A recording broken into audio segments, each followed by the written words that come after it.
performs care work.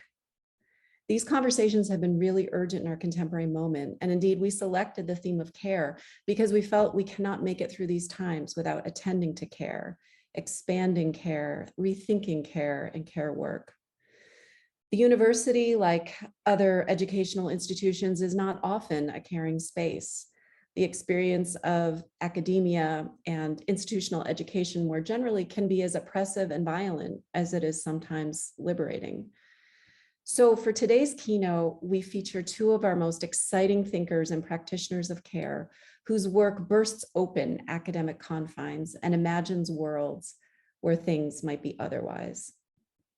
I am honored, deeply honored, to welcome Alexis Pauline Gumbs and Leah Lakshmi Piepzna-Samarasinha, who will be in a dialogue moderated by our own Patricia Nguyen.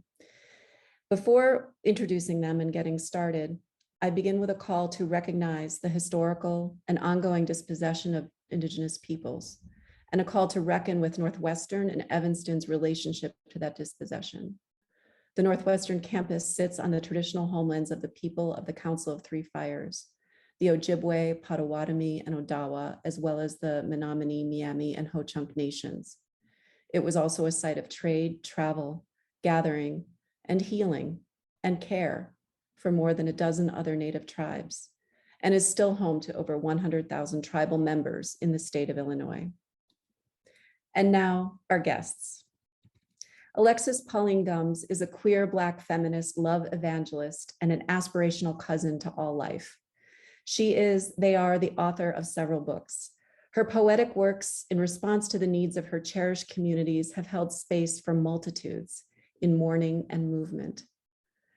Alexis's co-edited volume called Revolutionary Mothering, Love on the Front Lines, has shifted the conversation on mothering, parenting, and queer transformation. Alexis has transformed the scope of intellectual, creative, and oracular writing with her triptych of experimental works published by Duke University Press. These are entitled Spill, Scenes of Black Feminist Fugitivity, M-Archive, After the End of the World, and Dub, Finding Ceremony. Her most recent book, just out, is Undrowned, Black Feminist Lessons from Marine Mammals. Unlike most academic texts, Alexis's work has inspired artists across form to create dance works, installations, paintings, processionals, divination practices, operas, quilts, and more. She's also the co-founder of the Mobile Homecoming Trust, an intergenerational, experiential living library of Black LGBTQ brilliance. Next, we have Leah Lakshmi Piepzna-Samarasinha. They are a non-binary femme-disabled writer and disability and transformative justice movement worker of Burgher and Tamil Sri Lankan, Irish, and Galician Romani descent. They are the author or co-editor of 9 books, including with Ijeris Dixon, Beyond Survival, Strategies and Stories from the Transformative Justice Movement, Tongue Breaker, Care Work, Dreaming Disability Justice, and Body Map. A Lambda Award winner, they are also the 2020 Jean Cordova Award winner, which honors a lifetime of work documenting the complexities of queer experience. And they are a 2020 Disability Futures Fellow. Raised in Rust Belt, Central Massachusetts, close to where I grew up, they currently make home in South Seattle, Duwamish territories. Their next book, The Future is Disabled, will be out this fall. And the conversation will be moderated by Patricia Nguyen. She is the Director of Undergraduate Studies and Assistant Professor in Asian American Studies and the Council for Race and Ethnic Studies at Northwestern, where she also earned her PhD in Performance Studies. Her research and performance work examines state violence, the prison industrial complex, critical refugee studies, political economy, forced migration, intergenerational trauma, torture, and nation building in the United States and Vietnam. A fundamental ethos of her work as an artist and scholar committed to abolition is community-based praxis and experimentation. Dr. Nguyen has published work in Women's Studies Quarterly, Asian American Policy Review, women and performance, and the funambulist.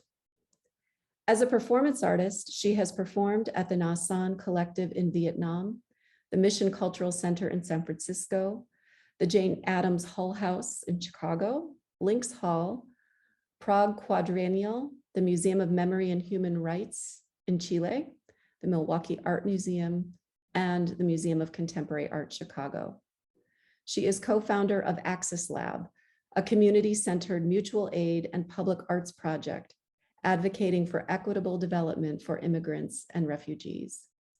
In recent news, Dr. Nguyen is an award-winning memorial designer for the Chicago Torture Justice Memorial Project, the first monument in the United States to honor survivors of police violence. And I will now hand the virtual floor over to Patricia to get us started. And I wanted to let you know there will be time at the end for Q&A, and you can feel free to put questions in the Q&A at any time in the Q&A box, but we will get to all of those questions at the end of today's presentation. Take it away, Patricia. Wonderful. Thank you so much, Jessica, for that introduction. This is truly a dream to be on this panel and moderate this beautiful conversation with Alexis and Leah. Before we begin, I'd like to give thanks to the Kaplan Humanities Institute at Northwestern University, especially Jessica for the wonderful invitation, Jill for making the amazing flyer, and Tom and Megan for handling the logistics to make this event more accessible. Also, thank you to Leah for making that shared Google Doc, because we all love a shared Google Doc. I'm a Southeast Asian woman with Black hair wearing a gray shirt. Before we begin, I wanted to acknowledge the tragedies that happened this week to honor, mourn, and offer a call for continued organizing against state-sanctioned violence and white vigilante violence. Roe versus Wade, anti-trans gay bills, Israeli police attack on Abu Alay's funeral in Palestine, the series of racist terrorist shootings in Buffalo, New York, Dallas, Texas, and Laguna Woods, California, and the US reaching 1 million COVID deaths. I open with these events as a way to say even these past couple days have not been easy for our sick and disabled queer, trans, non-binary, Black and brown communities. So many of us are exhausted and yet still finding a way to build with one another. I'm so grateful to be sharing this space with truly beautiful healers, Alexis and Leah, whose organizing and writing continues to offer us a way to tend to each other and imagine other ways of being and world making. I love the conversations that have already been happening via email and Google Doc, and I can only imagine the magical energy that transpires through all of your conversations with each other over the years. So I'll start with this first question for both of you. As the Kaplan Humanities theme for the year focuses on care, I wanted to start with definitions. How do you define care and care work? And especially as we've been moving through the pandemic, how has that shifted and expanded your work in care and how you're thinking and practicing care work?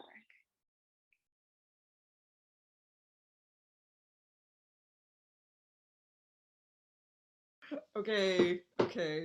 When Alexis tells me to do something, I do it. So, I'm going to say yes. Hi, Patricia and everyone, thank you so much for having us here. My name is Leah Lakshmi Piepzna-Samarasinha. I use she and they pronouns. I am a late 40s, non-binary femme, light-skinned, mixed-race person of Burgher, Tamil, Sri Lankan, Irish, and Romani ascent. I've got freshly dyed pink and brown curly hair on one side of my head and a fresh fade on the other. And I'm sitting on a hot pink velvet couch with the work of two Black disabled femmes in back of me. There's a small print that says Create More Anti-Ableist Spaces by Jen White Johnson, who creates online as JT Knox Rocks. And I'm very happy that our beloved friend Naeem Bilow's pink cashmere shawl that says "fuck the police" in pink cursive is behind me on this couch. So, disabled people really know how to Zoom. I'm just saying. So, what do I think care is? I think a lot of times when people think of the word care, it's really easy to think of things that are individual acts that are like, I brought you cupcakes, I'm offering you a hug, call me if you need anything. And those are all great forms of care. I'm not shitting on cupcakes, not one bit. But, and I'm going to go to my detailed and nerdy notes. I also think of care as something much broader and more expansive than individual acts. And that comes out of my life as a Rust Belt, disabled, mixed class, working class, brown femme. Um, so just some examples, like I think first of all of like the collective work that disabled BIPOC did and are doing during COVID, against what I was, when I was getting ready for this talk, I was like, we are in a eugenics hot war right now. And one thing I would add to the list of atrocities that you named, Patricia, is the lifting of the mask mandates in the United States 4 weeks ago has ushered in just this new wave in this war we've been in all of our lives that's really hot right now, where sick and disabled people are under siege, where we're just like I'm like, I could barely go on a plane or go out in public in the last 2.5 years. And now I really can't because no one's masking. Though, as we see in New York and other places, now, we're in like a seventh wave that is just not being recorded by the government because they're just throwing it down the memory hole, right? And saying there's no pandemic. We're seeing in New York that they are bringing back mask mandates and things like that because people are getting sick again. So to go back to I when I mean collective care work, I'm thinking of things that we did and are doing, like the No Body is Disposable Coalition, which is a coalition of disabled, fat, elder, high-risk folks in California that from the beginning were making collective documents saying, here's how you keep yourself safe during COVID, because we know that the system is always trying to kill us and it's really going to try and kill us now. And that did story sharing, mutual aid. Here's how you take off your clothes at the front of the house, and if you're a fat person or if you have mobility disabilities, if you're worried about bringing COVID inside your house. And also did a lot of lobbying against what we call IC eugenics, or the idea that some of us who are privileged have a good quality of life and deserve to be saved, and the rest of us don't. I think about Alice Wong of Disability Visibility Project's work with High Risk California and lots of other disability justice organizing projects and struggles that came out of that pushed back, that said, we're all high risk, we're all disabled, we are all people who've been shielding for years. Do not give us the vaccines last. Do not just say, as Rochelle Walensky of the CDC said earlier this year, oh, well, it's only people with, who are already not well who are dying from Omicrons. That's very encouraging news. All of those things are systemic forms of care. And I would say also, I saw, especially during the last 2 years, a lot of people were like, shit, how do you care? How do you DJ? How do you do this? And I was on a lot of webinars because people were like, you wrote that book, tell us how to do it. And I would see people who were newer to disability justice work or talking about it, just being like, care, interdependence. And then they kind of be like, what is it? And they'd sometimes have a very utopic sense of it. And I always just wanted to be like, every parent, every crip, every caregiver, every poor person knows this. Care is grit and shit and guts. And it's the everyday shit and it's the everyday wonder. It is not just like a warm, glowy feeling all the time. It's the times that I'm caring for somebody and they're being a total asshole and they're somebody I love, or they're somebody that maybe I don't love, but I don't want them to die, or I'm being that asshole. It's the times I'm thinking of years ago where my friend had the accessible toilet seat around their neck in a cab with 6 queer and trans BIPOC artists on the way to the Mangoes with Chili show, and they were like, yeah, this is Carol, right? And I was like, yeah, it's not glamorous, though I think all of this is glamorous. So I just want to really say that care is real. Care is complicated. Care is a complicated dance with a million steps that we learn and relearn over a lifetime with ourselves and each other. It's the work of even knowing what we need and believing that we have a right to have needs because we've been told we don't, or we've been told that, or we know that we survive through having none. And right now we are in this really nauseating interregnum where on the one hand, there's been such this growth of so many detailed care ecologies and systems throughout the last few years. And on the other hand, it's like no masks, no money, no testing, just go ahead and die. And we're in the in-between. And as I've felt my whole life, but especially during Trump, when you are panicking and looking at just like the bodies piling up, it is really hard in that space of being grabbed to be like, let's imagine an expansive future. But I think it's also, it is a work of care to be able to imagine that still, when we're in the middle of the apocalypse, the future that we need, and to figure out what are the specific ways I move my muscles to get there. I've started calling myself a care for futurist and a disabled futurist. I didn't invent the term. Disabled people have always been futurists. And Alice Wong, actually, with her work with the Disabled Oracle Project, started using that term, the earliest that I'm aware of. And I'm also an anti-capitalist and an anti-colonialist, crip, brown, queer. And I'm a sci-fi nerd. And so lately, one thing, and I'll just end here, I've been thinking a lot about Ursula K. Le Guin's, what she called very imperfect future, which is an anarcho-syndicalist future in her book, The Dispossessed. And in that future world, Anaris, anybody can walk into any storehouse on the planet and take anything they need off a shelf. There's no money and there's no poverty, right? And we in disability justice have spent the last 12 years piloting these ideas of collective care and collective access and like community-made mutual aid networks and relationship networks, and really practicing doing that and sharing about it and teaching about it and fucking up. And I think all those things, I mean, they keep me alive. They keep my friends alive. I don't believe the state is going to save us, even though a lot of us, you know, do hack the state to survive. And at this moment, I'm really aware that I've always been aware that there's many, many disabled folks and folks in need who don't have a million relationships and who are in a bad mood and who aren't particularly popular. And so I'm really dreaming on, if we bring, as we deepen anti-capitalist practice and care, what does a care library look like? What does a care bank look like? What are systems of care that are in mutual aid and mutual relationship and neighborhood and friendship networks, but also exist so that if I have no friends, I can still get my ass wiped, and the person wiping my ass is paid well and not abused. And I don't have to go through, you know, the Department of Child and Family Services and get fucked over to get that care.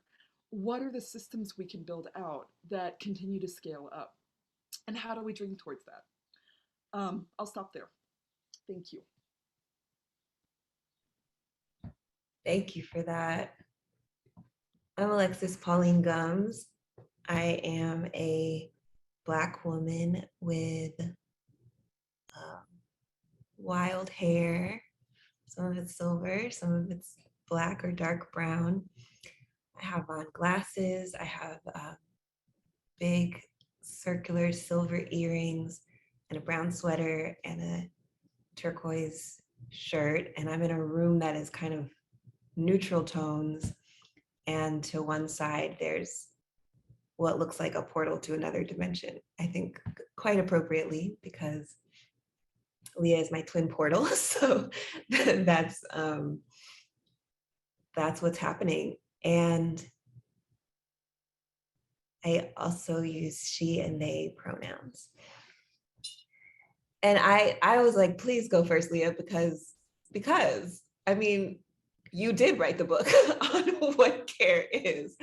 Quite literally, there it is. And it may not be the only book on care, but for me, it is a sacred text. It is the most loving, visionary, revolutionary, transformative book on care that I've read so far. And I know it's influencing whatever the next most revolutionary ones will be one day.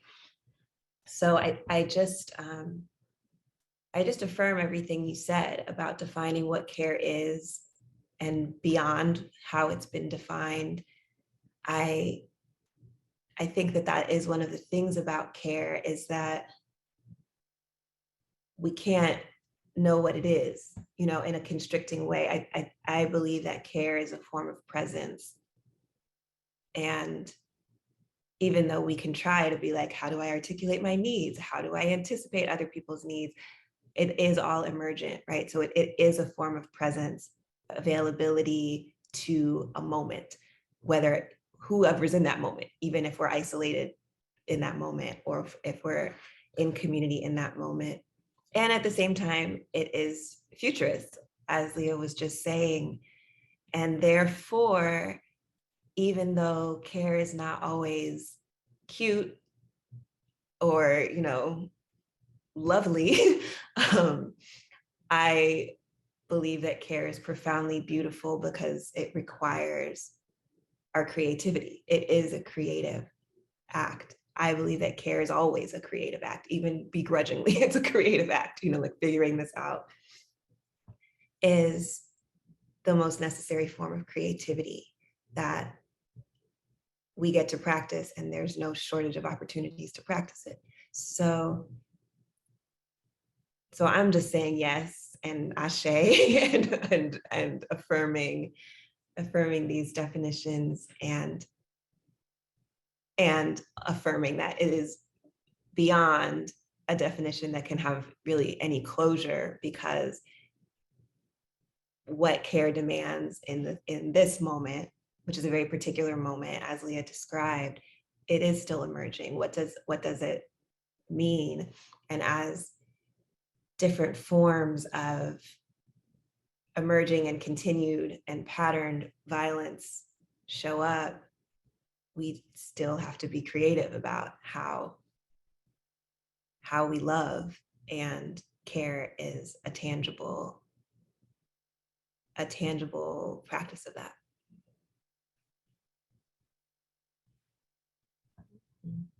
I wish my emojis were activated so I could just put a heart on the corner of my screen for both of you. Thank you both so much. And I just wanted to echo what both of you are saying in terms of care and how you're defining it in care work as presence, futures, collectivity, interdependence, profoundly beautiful, even in its messiness and its, in its failures, and its like constant unfolding and emergence in all these different ways, and that it is profoundly a creative act, one that is about experimentation and trust and risk with each other and caring for one another in these really beautiful ways. And you mentioned portal, that you are each other's portals in some way. And when we were emailing with each other, Leah had said that you had a conversation with one another and thought about naming this panel as Portal for Portal. And so I actually wanted to ask you both if you can expand on what that means and how that emerges, and also like what the yumminess of it is in some way, in terms of like the textures, the sensations, the colors, the feeling, the relationship to like breath in the body as you like enter and move through these portals in and with each other and call on, ancestors and other folks in different ways. Yes, I can go first this time. Portal. I mean, portal is probably one of my keywords. Like if you just are around me long enough, I'm going to say portal. Like it's gonna happen. But I think we've been saying portal, recognize portal for years, and what that means for me is that for me, Leah, you are infinite possibility. And so I'm reminded of the infinite possibilities of life just by being in your presence or remembering that I know you, like that, like it's just, and what I mean by that is that we have had experiences where we've seen our movement, we've seen particular collectives and organizations move through time, become beyond what they and we could have imagined. We've had encounters where our ancestors have collaborated to teach us lessons that we didn't even know we needed to learn in particular moments. And I know that there's nothing that is impossible in your presence. I know that. Now, it's always true. It's just that in your presence, I know that, in a way where I can't ignore it, I can't forget it, and I feel so grateful for that. And so, yeah, so I think the juiciness, as you say, Patricia, of this idea of the portal is, I think about it in, Leah and I both wrote for Octavia's Brood, these visionary futurist stories, right? Where we are And actually, both of our stories really center on the idea of survivors, a survivor perspective of what are these futures that we're visioning. And they hold this idea of even what we were just saying, being profoundly present and also not, also available to an infinity of futures, possibility of the presence, embodied presence that we want to have now, that is not safe to have now, that it could be possible otherwise, understanding exactly what we mourn and grieve to be also full of generativity and possibility, like all of those things. So I think that the reason that Portal is so important to me is because I'm so aware of the contradictions that I'm aware of. And I'm also evidence of the contradictions that I'm not aware of, so like all of that contradiction is present.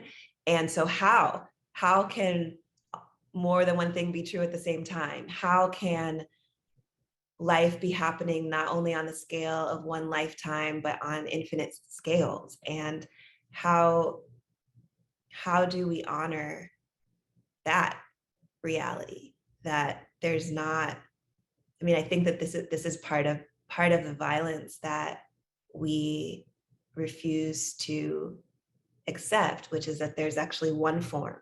There's one form of life. It's the right form of life. And if everything else is not life, and that is that's every system of oppression that we have is basically telling that same lie. And it's a murderous lie. It's a killing lie. And so we proliferate in the sense that we say, actually, no, there's infinite forms, there's infinite possibilities, there is infinite love that's available to us. And even the form in which, I'm beaming to you all through Zoom is not the whole thing, right? It's just not. And it's liberating for us not to be limited to that. And by affirming this idea of portal and that we are portals, for me, it displaces this thing of like, no, this is just like one person, one individual unit of capitalism, basically one worker here available to be exploited. That's what you're witnessing. And it's not.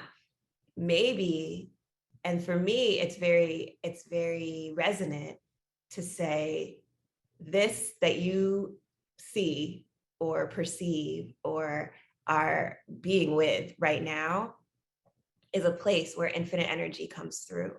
And what that energy is not limited by even by my own idea of who I could be or what I came here for.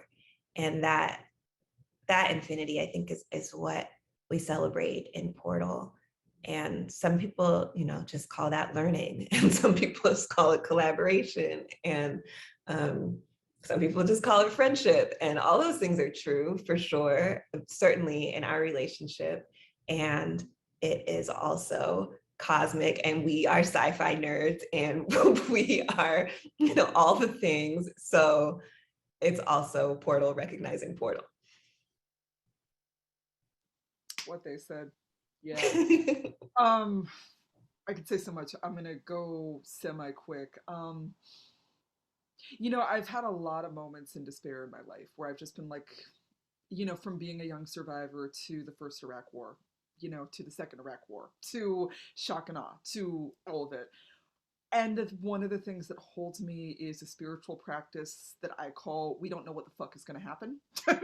And that like spirit, goddess, ancestors is bigger than all of our little human brains, and I also find that a space of disabled possibility, disabled Black and brown possibility, because we make up crazy shit that then works, right? I would say I would tag that onto my what is care answer too, is that disabled, like all oppressed people are the most creative people, right? There's particular ways disabled BIPOC people are so fucking creative, especially those of us who are seen as stupid, right? Because we're like, oh, I do a lot of shit when you're not watching with my thing that you don't call intelligence, right? Um, Over and over again, like what holds me is like, you don't know the end of the story yet. You just got to be present with it. And I think the portal thing makes me think about the two of us and the ways we found each other, which are, you know, we could spend the whole next 3 hours talking about all these moments. But Alexis, I remember your story about being in Toronto Women's Bookstore and picking up my first book of poetry and being like, what? And me working my day job at the fucking eviction prevention hotline in Toronto way before I had any books out, and just that they had like they had a T1 cable and I could only afford dial-up, so I would spend a lot of time eviction counseling and then like reading. I didn't know I was autistic yet, you know. And then I was like, what is this Ubuntu thing? And it was when me and Xingyi and Jelani were working on the Revolution Starts at Home zine. And I was like, oh my God, guys, there's this collective in Durham and they have zines and Mad Libs about like Black survivorhood. And like they did all this stuff and they're so cool. And I was just this really big, I was like emailing you from my riseup.net address being like, you're so amazing. So I think about like part of the we don't know what's going to happen yet is the ways in which the crushing weight of hell, bullshit, and oppression is huge, and yet we find each other, you know. And I you know, I don't, neither of us is being like, oh, we're two special people and the rest of you aren't portals, so you better listen to us. Like, it's like everyone can be a portal. And I guess I just want to encourage people to remember the ways that they've reached to other survivors, other kin. I'm also thinking about the ways that when I was a little, really isolated survivor kid, the way I would like dream forward to my future as a way of staying alive. And then when I got there and I escaped my family and I, you know, I did an extraction from the terrible environment, I have had a practice throughout my life of reaching back to my kid self and even my like 5, 10 years, 2 years younger self being like, this is the future we make. Just hang on. And I feel like we reach to each other. And that is, I was thinking about Octavia's Brood because I actually was texting with Gabe Teodros, who's also in the Brood and a dear friend of both of us. And I was like, I'm going to be on, I've been like, I just made this playlist of all of the songs I've made for every lover I've had in the past 12 years. And it's not in order at all. And he was like, oh, that's so amazing. And he's like, what about this? And I was like, I have to go prep. I'm on the phone, I'm about to be on the Zoom with Alexis. And he was like, say hi to the portal. And I was like, so with, you know, what Walida and Marisha and Adrienne Marie Brown did with Octavia's Brood, among other things, Walida has that quote about, for all of us who have survived, I'm paraphrasing, but for all of us who survived depression, we are science fiction moving around on two legs. Like our ancestors bent reality to make us happen. Our ancestors bent reality to make us happen. We bent reality to make ourselves happen. And we bent reality to connect to each other. Like, you're my continued survival. Like, you're the reason I'm alive. You know, we reach to each other across time and space. And with Gabe, I was like, you know, I always had this vision of like Walida and Gabe and Alexis and me and the other brooders in this cloud during the war, holding the crystals, being like, how do we airbend this? You know? And I guess like, yeah, big sci-fi nerd. I guess I really want to encourage people to think about your superpowers, including especially the ones that are marginalized or written off as crazy or wrong or stupid, as a way, as tools that you can draw on right now. Okay, I'll stop. Oh, and just Alexis, like you channel all the ancestors. Like you are a story keeper.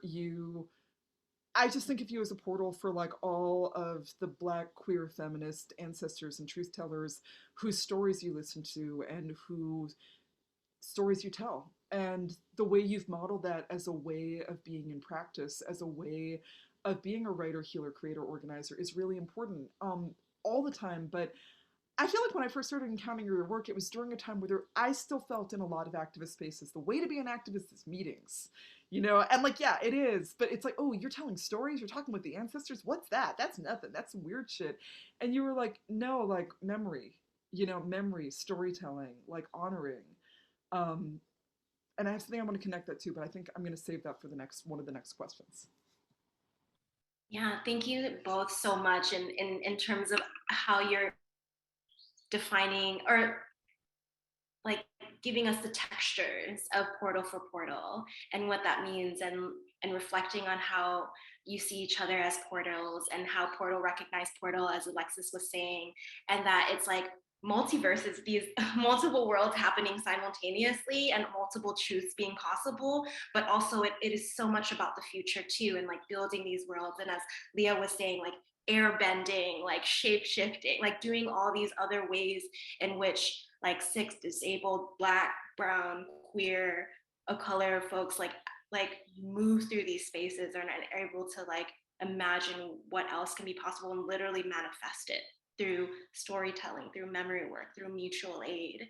I want to ask you this question on exhaustion, grief, and survival in relationship to what you opened up for us in terms of thinking about portals as possibility in many ways, and thinking for so many of us, our bodies are heavy, reeling, numb with the weight of grief and exhaustion of battling to survive as we continue to witness and encounter so much violence.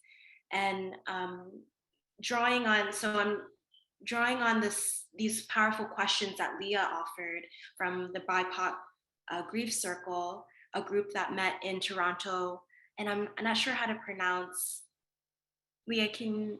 Yeah, Toronto is the Mohawk name for that area, and it's something that a lot of people in Toronto have been starting to have used since time immemorial, obviously, but there's been an upsurge in BIPOC communities for us using that word for the land in the last, I would say, 5-10 years. Oh, wonderful. Thank you, Leah. And that was created in 2020. So how are you moving through grief, and how is grief moving through you?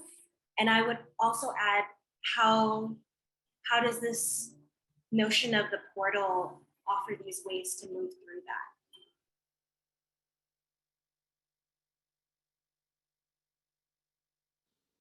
I could do it. You want to do it?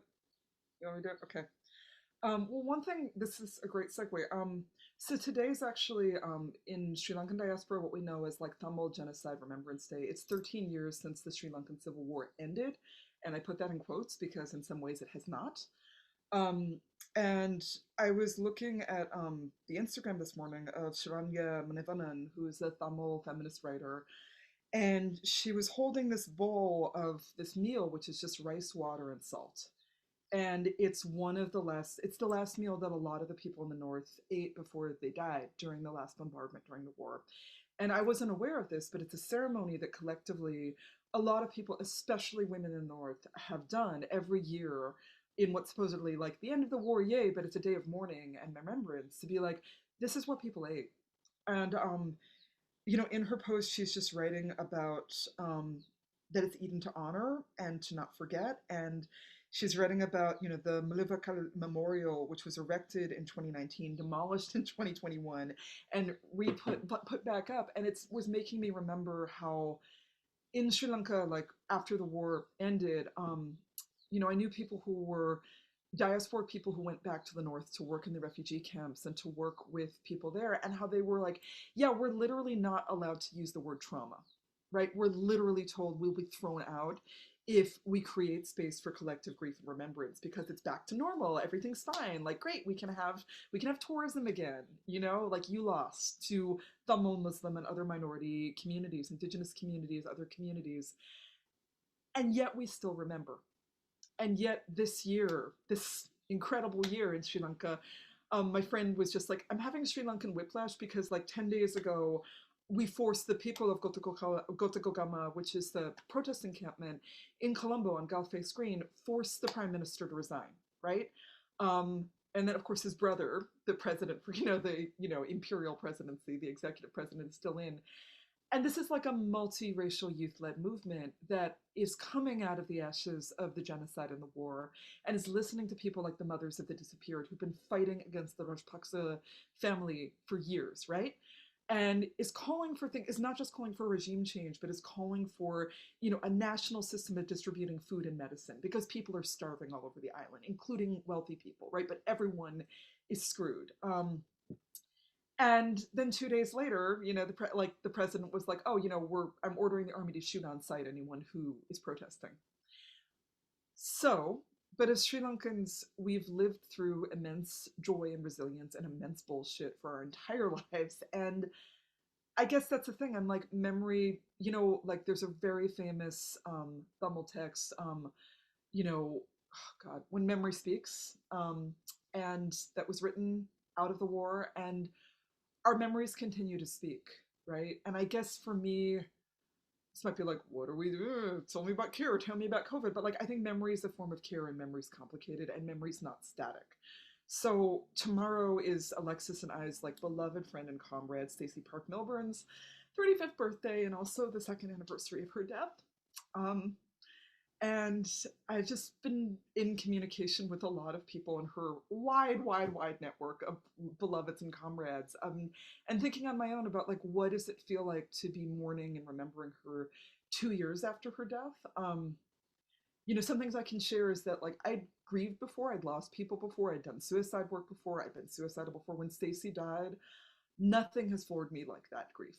And I have never spent as many months as I did crying on a really fucked up couch and just staring at her pictures, our pictures of the two of us, and just weeping and being waterlogged, speaking of water, and just watching my own grief process of like, wait, we have to do an anthology. Wait, no, I can't move. Wait, people are being fucked up. Wait, and watching the huge community of beloveds that she was networked in just real in all of our ways. And that's both a really personal story, and like a lot of people have their own stories, plural, of that kind of loss, period. And in the last 2 years, and also I'm just like, well, it's like grief boot camp.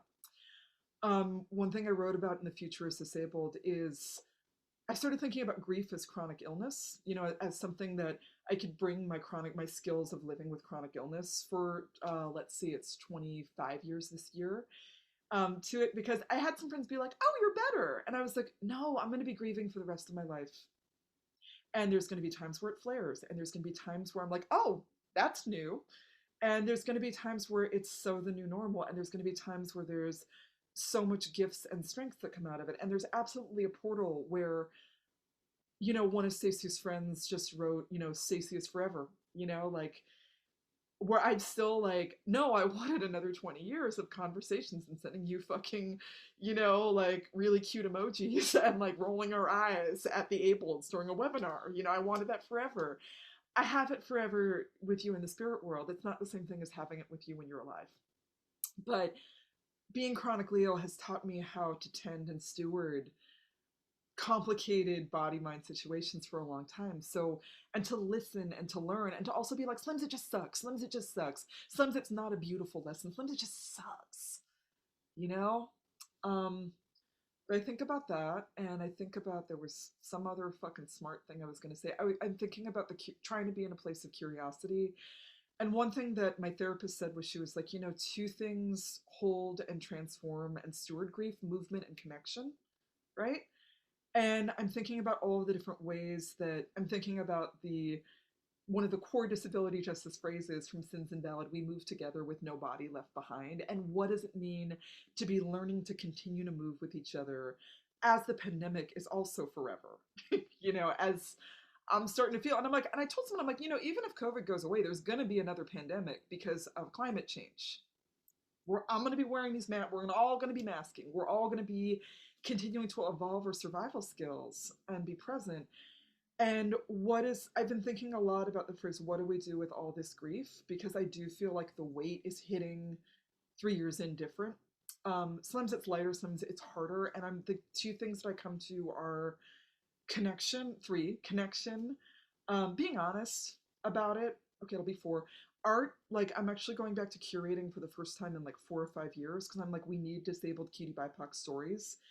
And honestly, like sex and pleasure. Like, I mean, Alexis and me were texting a bit, and I was like, I feel like I'm blooming in the middle of war. And I'm just like, yeah, I really, pleasure's complicated. I know a lot. I see things online that are like, capitalism says everything's urgent. It's not all the time. And I'm like, actually, yes. And there's a lot of urgency right now. There's a lot of life and death. There's a lot of life and death. And in the middle of it, I'm just like, I am finding ways at 47 to be like, what is my brown, disabled, queer femme erotic, in the people I'm lovers with, in the people I'm breathing with, to quote from Alexis's The Archaeology of Freedom. I'm a fan.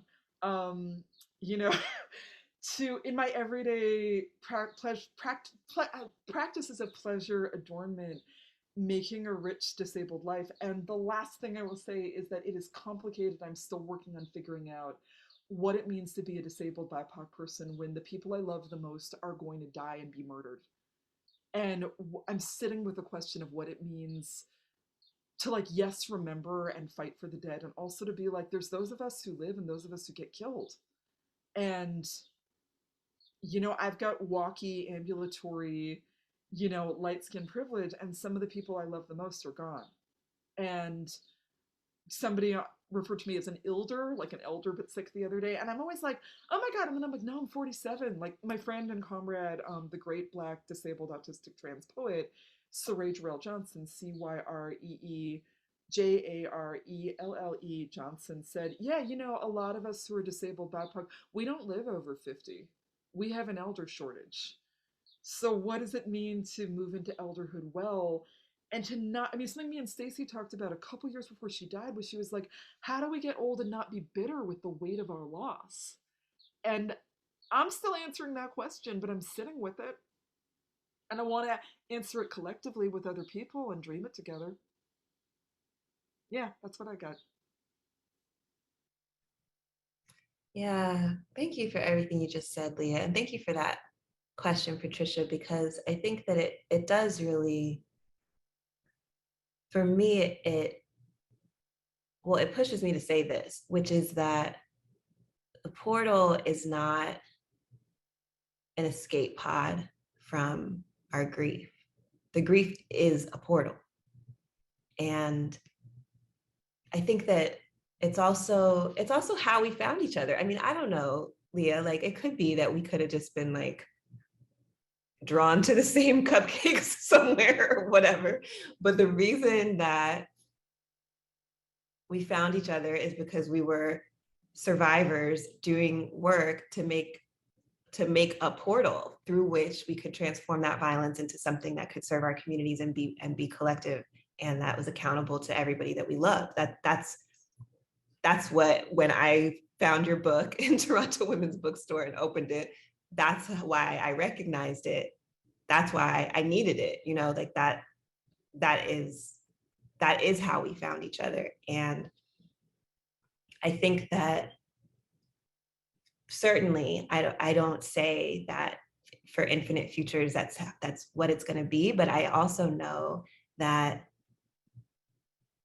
grief is, for me, it is the thing that has required me to surrender in ways that, like, I'm like, never give up, keep pushing through, like, can't do this, like that's kind of like what my internal self-talk had been. And when, I don't know, there's different versions of it. Like when my grandmother passed away, who was the first person who I loved who passed away, it was just like, that's what opened this ancestral portal. I was like, well, since I'm still having the same conversation with my grandmother in different iterations, and I still have so much more to learn, therefore, that is just true. And so that opened the portal for all the other ancestors that I listened to and that, I bring with me into the conversation. And I wasn't going to just think of that as a good idea. It was the loss and the need that led me through that portal. And when my father passed, I didn't recognize myself. I didn't recognize my mind. I mean, there were things that were like, certainly the tears, certainly the realization, like, this is always going to come up. Like there's always going to be a moment where I wish he was here. I'm not going to just not, that's not part of it. Those are the flares, those moments that it's like of that visceral longing and, connected to what you were saying, Leah, about all the ages of us. You know, I don't know. I don't know when it's going to be the 2-year-old and when it's going to be the 20-year-old. And, you know, like, I don't know. I don't know. I just have to be present to that. And I didn't make space for every age of myself to be present until it was just like, girl, surrender.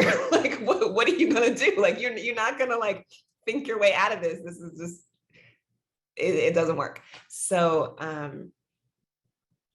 so I think that that's not to say that like we want to lose our people. It's just that that now is a question that I have in my grief. And it also is it's just an orientation. Like, I'm always gonna miss Stacy. I had like, what are the forms in which I honor that reality, that the way that I would want, you know, I just want to text Stacy, I just want to call Stacy, I just want to go hang out, I want us to go co-facilitate some more workshops together, you know, like do the things that we love to do in this embodied form. And it's not available. And so what does that mean? And one of the practices, you know, here I am trying to learn Korean on Duolingo, probably the worst, the worst student. Because it's not like I mean, it's not like I have any real aptitude for languages, but it doesn't matter because I must listen and listen and listen. And that was an expansion of Stacy's listening.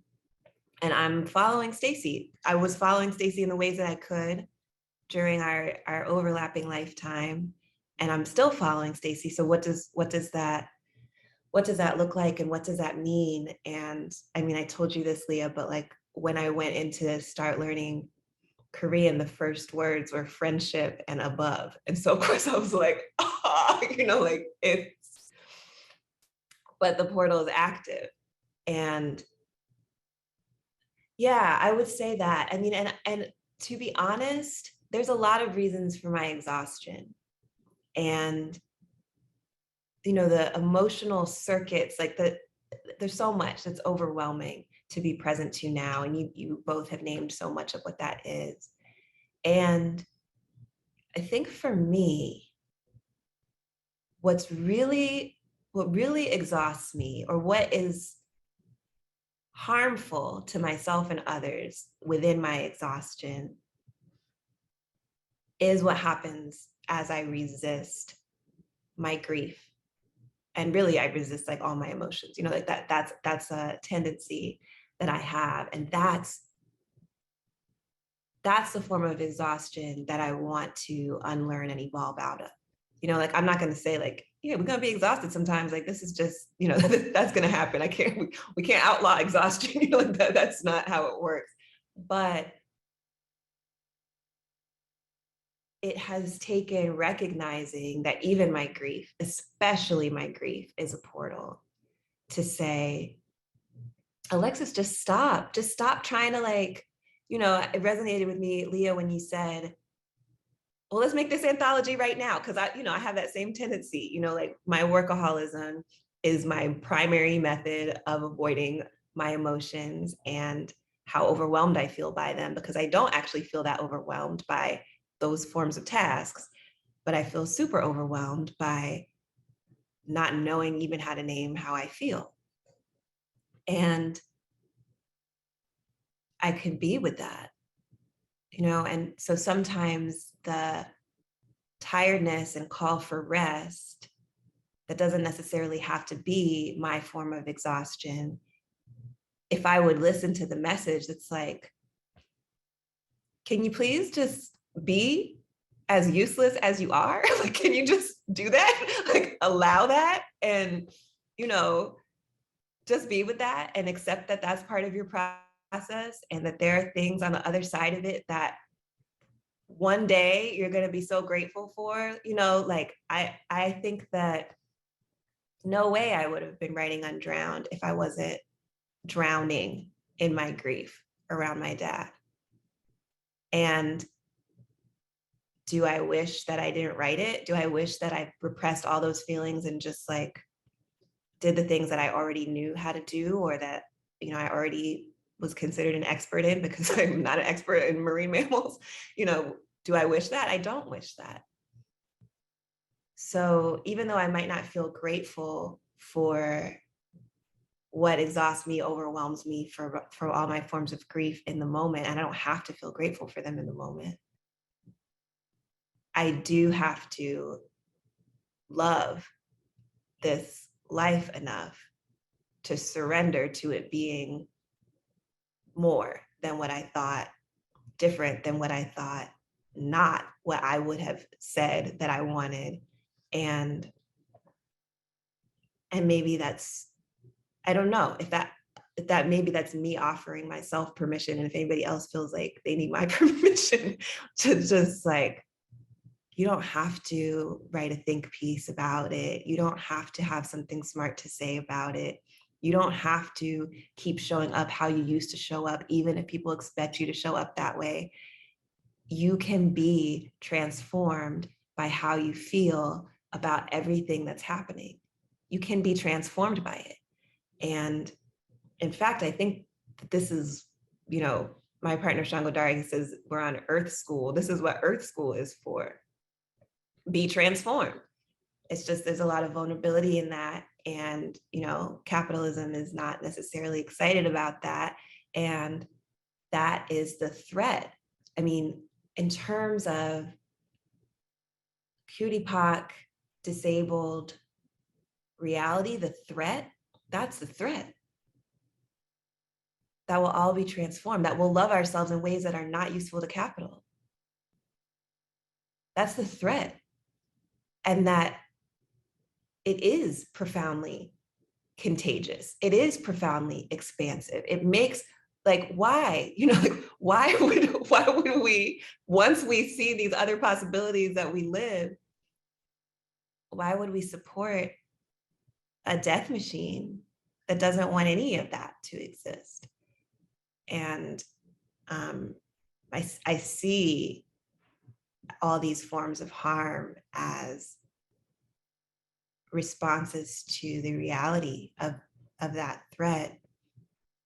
And it's just praise. It's just, that's what's so beautiful. That's what's so crucial. And as I see us practicing and sometimes fumbling towards care, that's what we're fighting for. The chance to exist otherwise and to influence each other to exist otherwise, just by being. Just by being.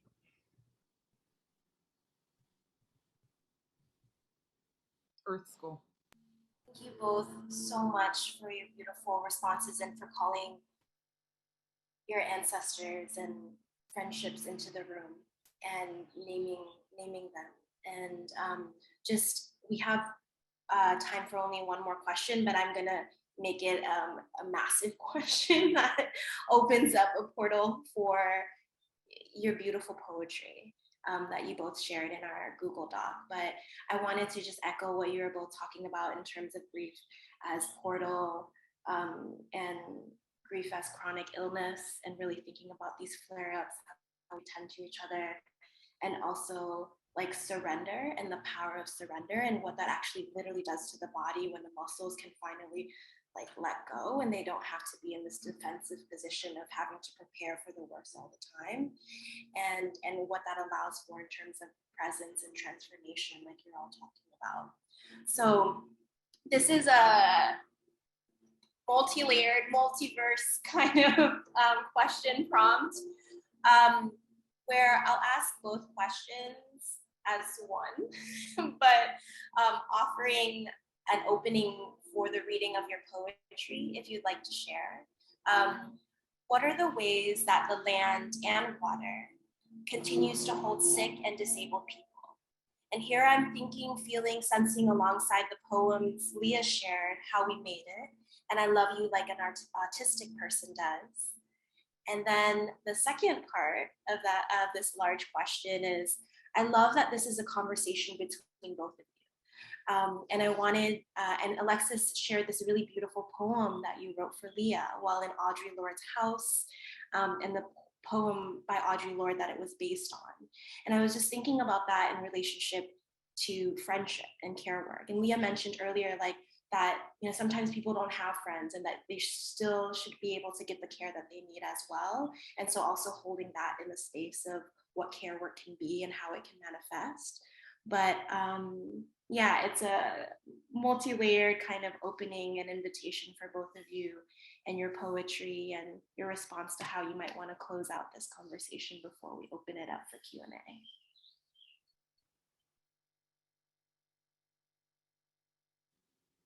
I could read some poetry. Okay. So, yeah, so this is actually, this is a brand new poem I wrote 2 days ago that is absolutely about Cutie BIPOC, death, mourning, and land. And I just want to say there's trigger warning for like a brief mention, no details of sexual assault, and also it's literally about my friend LL, Lucia Leandro Jimeno, who passed April 19th, 2021. Yeah, so I'm just going to get into it if I can find it. Okay. For all the rain the Pacific Northwest has, it's kind of bullshit. New Breath says, it's raining where they are too. Oh, like little bitty icicle nails insinuating? Nah, just like huge downpour but dainty raindrops. Oh, like passive aggression in rain, like the rain's fronting. Like, I'm not doing a downpour, except I am. The rain in Massachusetts, COVID year 3, is a steady warm shimmer with occasional thunder. A tense fist that blooms and releases like a cunt after fisting or crying. Like the fist and release of your whole Massachusetts brown childhood. Like the soil that grew you both. Let it out, broken glass chipped, tree of heaven bursting through asphalt. The most tourist brown femme way to grieve your beloved is to send their soil, because yes, they were composted, in the first modern facility to do such a thing, in new Ziploc bags from Dollarama with single earrings, copies of Nnedi Okorafor graphic novels, their bell hooks on Octavia Butler books, 3XL silver leggings, and tiny, tiny glitter suspenders. To all the people you can think of who love them, are mourning them. You will go in mid-Delta and late Omicron to the post office in Soda with no people, a parking lot, and one hell of an automatic postage machine. You will wear your unfun N95, the blue medical with the 2 straps, that fuck your hair pattern up. You will think of the last photo of you two alive that exists, them in a Diop mudcloth mask, you in a thick, sweaty Vogue mask floral. How they kept pulling their masks down and you tensed. How fucked up both your curl patterns were from 10 months of no or homemade haircuts. How you didn't know yet that you were outside and the risk was so low compared to what it would become, a single puff of outbreath like dandelion flower, giving immediate infection. How you left yogurt containers of arroz con pollo at his door for Noche Buena. How your partner was so tense the alcohol wiped everything in the car down after you no contact dropped the food. How the one you both loved would be dead in 4 months. How this story is part of the mosaic of so many people's stories, but there was no one like them. The postage machine will say that Puerto Rico is not part of the United States. They are right. They still won't give you a zip code. You will have to go back 3 times. You will mail your friend to every piece of earth he did not own but was claimed by the people who loved them, by the people who loved that earth. Part of them will be buried in a mountain in Borican overlooking the sea. Part of him will be wrapped in the gray peacoat his friend had tailored just for him. Part of him will come with you as you move home, 6 blocks from the Airbnb where you Massachusetts caravanned home once to a queer ancestral healing 2014 workshop. You'll live in the apartment where one of his exes lived. You will try and get acupuncture by the waterfall that was the last place you bathed in together. His spirit will tell you to get the fuck out of there when the acupuncturist tries to rape you in the way that every white boy tried to rape you both in Massachusetts. Your tourist love is the thick, humid shimmer, this deep, wet, nipmuck dirt, the way the kitchen smells in summer, 2 showers a day, booty sweat, the way your curls unfurl, beautiful, unfinished, breathing.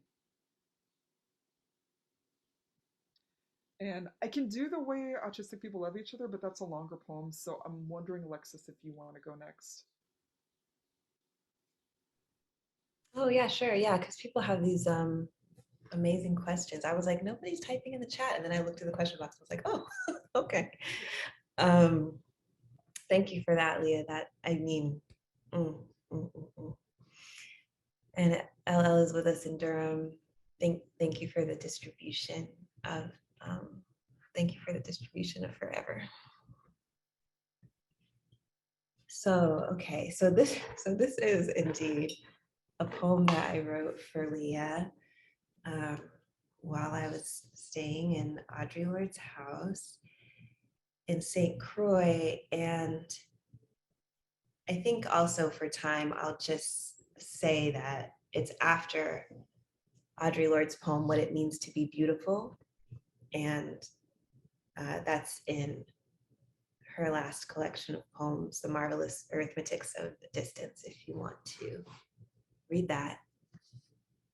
That was an assignment. Okay. Star Apple for Leah. 1. Bloom your name around my mouth. Stoned tongue move bolder. Teach me there is nothing that cannot be said, shown, grown, bloom your name. 2.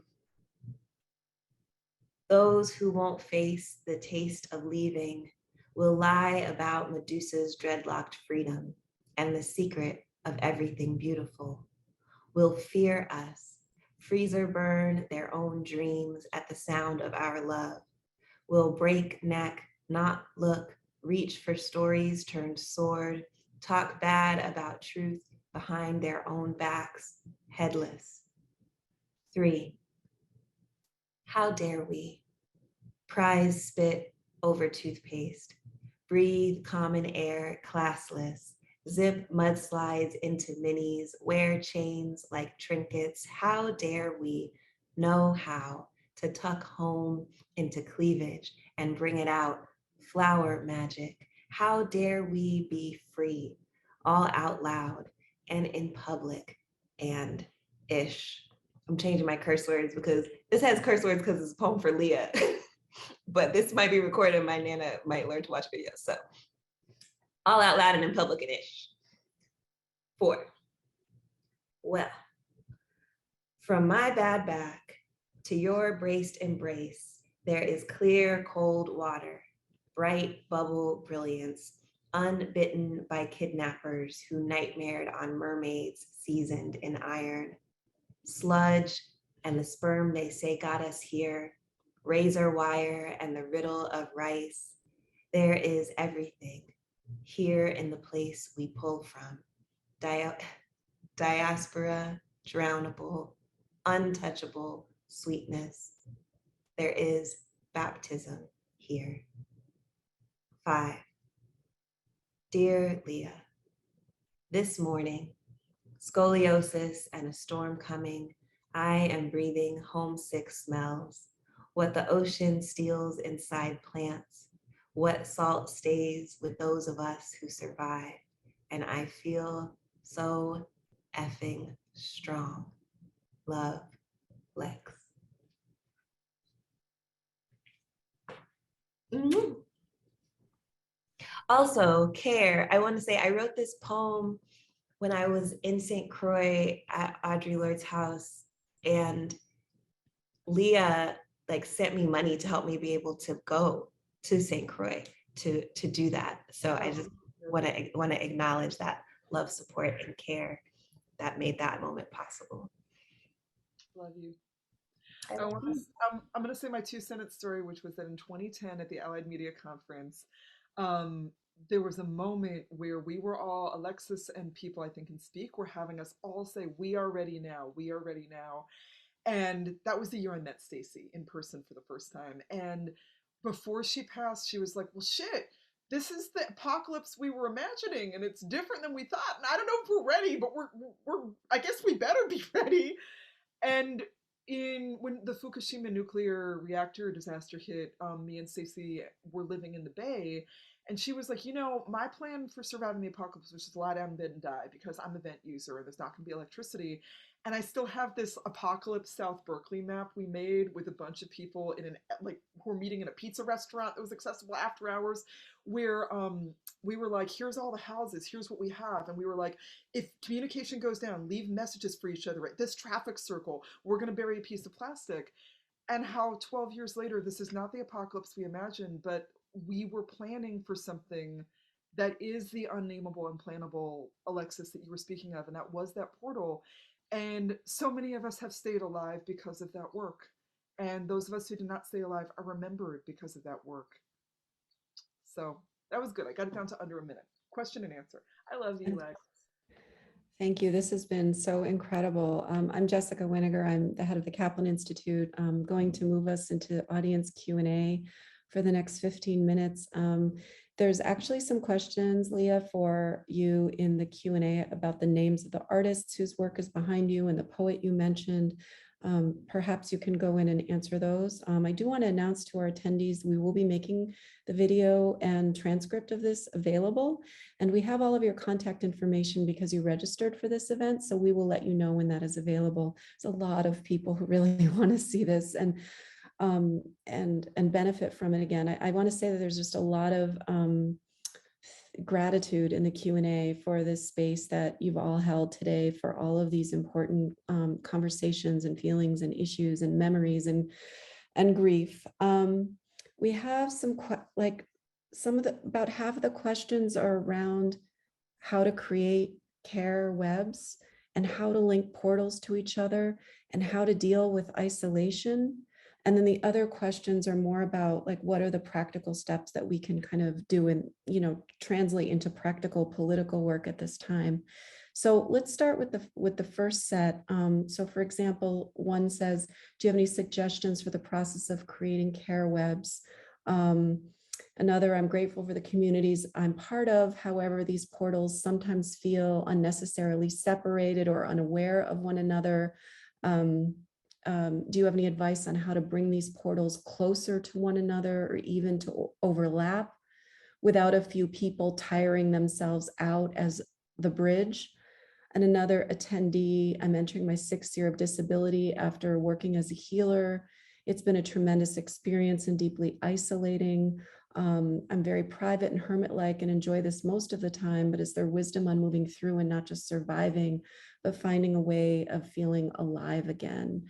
So if either one of you want to start and pick up on how to build portals that connect to each other and stronger care webs.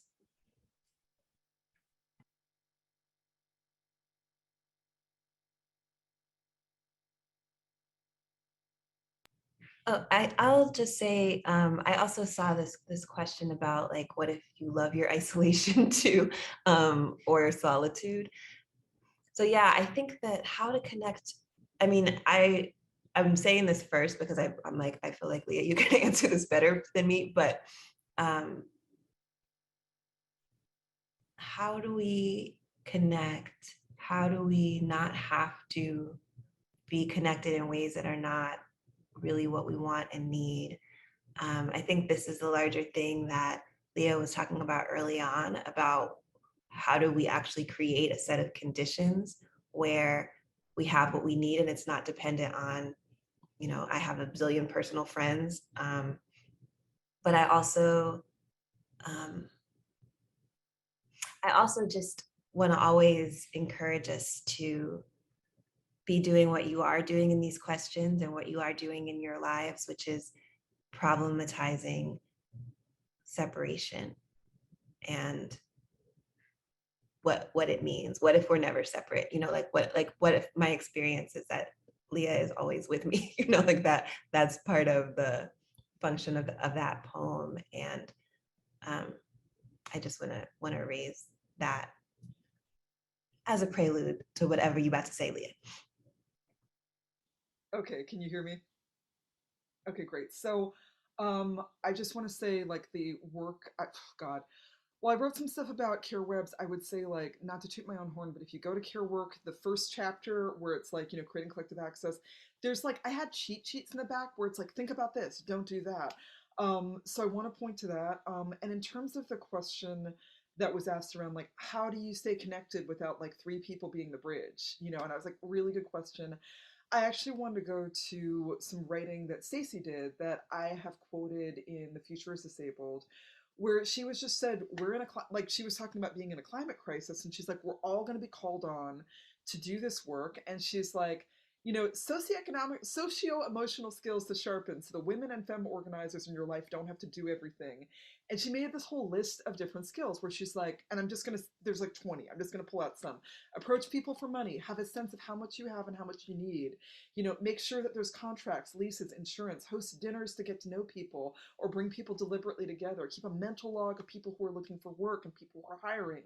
Build relationships, befriend the people in your org. Remember people's surgeries, cats' birthdays. Yeah, she remembered my cat's birthday. Um, ask people to slow down. Pump the brakes if something doesn't feel right. Bring up hard topics. Mediate conflict. Give a pep talk. Write about the work. Lots and lots of things. And I guess, like, I really love the way she posed that because I think a lot of people I see over and over again in disability justice organizing spaces and community, many of us are, in different, and we all have different experience of disability, but some people are newly disabled people who are like, I know how to be involved as someone with a million spoons. What do I do with two? And then there's people who are like, who've been told all of our lives, who've been pushed out of activism because of ableism. So we're like, I don't know how to do that. No, you're the leader. You know how to do it. And something I've talked a lot about with other folks who are in DJ organizing is that half the work is telling people, no, you can do it. Or what supports do you need to try something new when you've been told all your life that you're too dumb or incapable of being an organizer, right? So I guess just speaking to that, it's the same three people who are always connecting, throwing the Zoom, throwing the party. It's like, maybe it looks like reaching out to somebody who isn't doing those things, being like, hey, what holds you back? Like, would you want to try this? Or maybe you don't want to do it that way, but do you want to do it a different way? Like, what support do you need for that? Right? And I think that is one of the ways that, racist capitalist ableism tells us there's like three special people who know how to do it and everyone else is dumb because, intelligence is an ableist concept in a lot of ways. Um, and so it can become like a shut door rather than DJ as an opening that's like, what if we sit, slow down, and listen, and we get curious and be like, hey, and name it, to be like, hey, there's the same three people who are doing all the connecting. I'm getting tired. What would it take for one or many people to move up? And another thing I see in DJ organizing a lot is like, nobody can do everything. Together we can do a lot. Like, we all can throw in half a spoon and make a really great stew. So it's moving away from that concept of like one person holds all the keys to being like, yeah, actually there's 30 of us, and there's going to be 30 more because all 30 of us are obviously going to get sick, the day of the event. So we need everyone else to move up to be able to do it, if that makes sense. Yeah. And I would just say with care webs, like, keep it real. Don't be the only one. Don't be afraid to say, I actually can't do that. Don't be afraid to have boundaries. Like, pump the brakes if it doesn't feel right. Slow down, listen. Um, I there was something I wanted to put in The Future is Disabled, which I'll sum up because I know there's more questions, but it was a friend of mine when they went into hospital last year, and I kind of just wanted to print the whole signal thread of like 18 people, some locally in the city where they were, some all over the world, all the micro moments of like the person being like, no, I'm good, don't come to the hospital, and us being like, you're a fat trans disabled person, nope, we're gonna have eyes on you there to make sure they don't forget to give you your meds. All the micro moments of like, one person's ex being like, yeah, I stayed at the hospital all night, I'm fucking tired, I need people to step up. Other people like, I can do this part. Me being like, I'm in Seattle, I can't be there, but like, can we pull money to buy you a really nice bouquet of flowers? Oh, I found like queer black florist with the pride bouquet that's 20% off, the rainbow special. Like, it's also like, I think opening up our ideas, it goes back to that first question you asked, Patricia, about what is care, where care is a multiverse, everyone has a part to play in it. Okay, I'll shut up now. That's what I got. Any other comments, Alexis? I can move on to another question, or if you want to riff off of what Leah said. Another question, okay. So actually, speaking of hospitals, which are supposed to be places of care, there's questions about the current moment that we're living in terms of COVID, but also public health in general. So one question, the public health infrastructure of this country is supposed to be providing resources regardless of people's personal networks. But with the pandemic, we've seen that it is both under-resourced and weaponized against disabled people.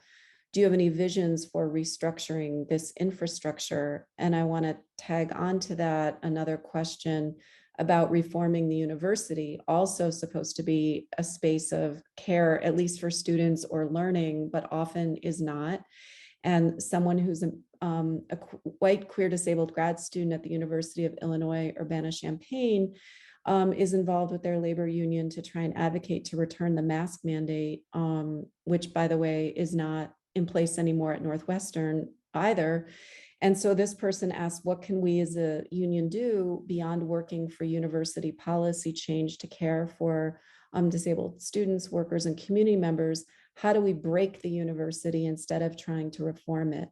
So if I can just pull those two together and ask you to reflect on like how we can think about breaking, I guess, these institutions, not reforming them, that are supposed to be caring, but aren't, right? And are deeply violent.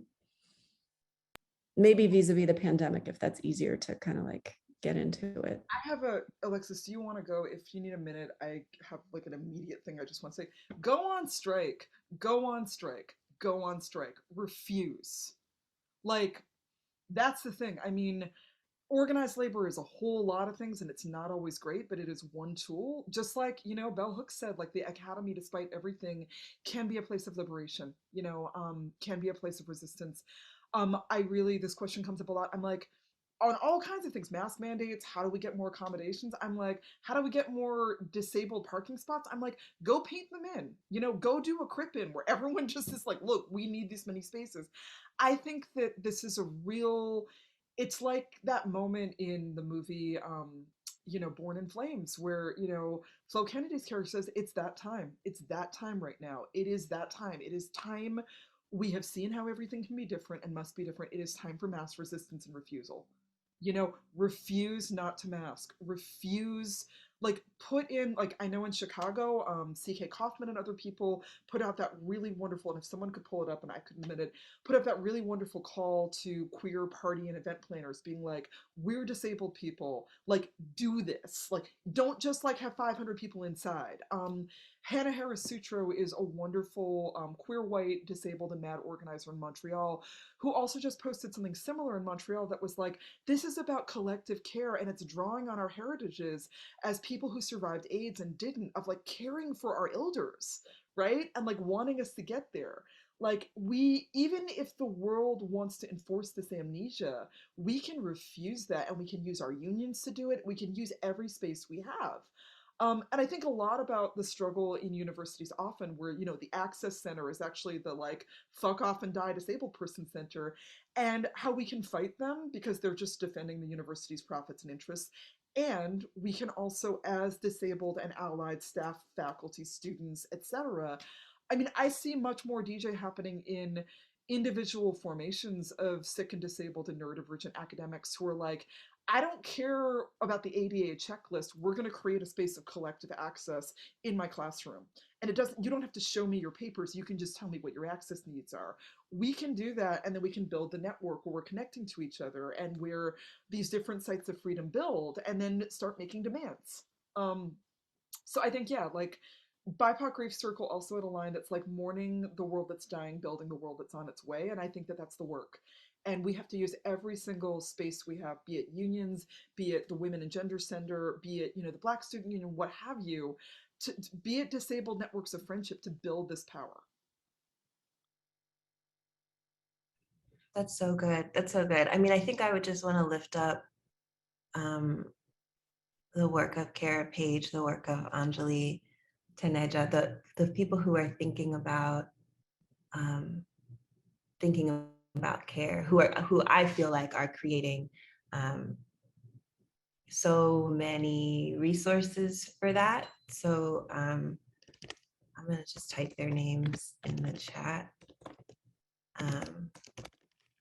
because you can like literally listen to them on a podcast right now if you want to. And then I thought about June Jordan's book, His Own Where, which is a young adult book that she wrote in her Black vernacular English. And the main character, and the feminist press has republished it, so it is in print. And this thing of like what the hospital is supposed to be or what the university is supposed to be, I think that there's a real meditation in that book on hospitality and what it is to actually care. I think it's a care book. I mean, I know it's part of your lineage, Leah. June Jordan is part of your lineage of theorizing care, and certainly is part of my lineage of theorizing anything. But yeah, there's just like this young man in that book, and he's thinking about that, and he's having the people in his neighborhood like tear down their fences and collectively farm. You know, that there's he's like disrupting the school day and having safe sex protests that the children are doing. Like it's probably like one of the least read things actually that June Jordan wrote, but I just want to raise that too, because I'm always going to give you a Black feminist reading assignment. That's what you can count on me for. This is great. I see folks are putting other things in the chat. Leah, maybe you can just say this verbally. Folks want the name of the artist behind you, the poems. Yeah, the poems I answered the artist question in the Q&A. Oh, you did? Okay, I didn't see that. And then I put the two okay, great. I just mentioned. And I just want to also, going on Black disabled feminist riffs, which June Jordan is, I really want to lift up Dr. Sammy Schauk's Black Disabled History, which is coming out this fall. And so much of the work that she did was around like lineages of like the Black Panthers, Black women doing HIV/AIDS prevention work, like Harriet Tubman Collective now as deep Black disabled queer feminist care lineages and practices. So like look to those, learn from those, do those. And like everything that June Jordan did in Poetry of the People and her whole life was around care. From, you know, her architecture practice to, you know, when I shoplifted Poetry for the People, a revolutionary blueprint from the Borders in Union Square in 1995, which I still have. And when, you know, I learned from her and with her, and when she visited our campus, it was very clear that when she talked, she was like, my poetic community is drawing on the Martin Luther King lineage of a community of trust and building that actively. And so it is no mistake that when you look at Poetry for the People, she talks about ASL poetry. She talks about accessibility. She talks about food. She talks about childcare.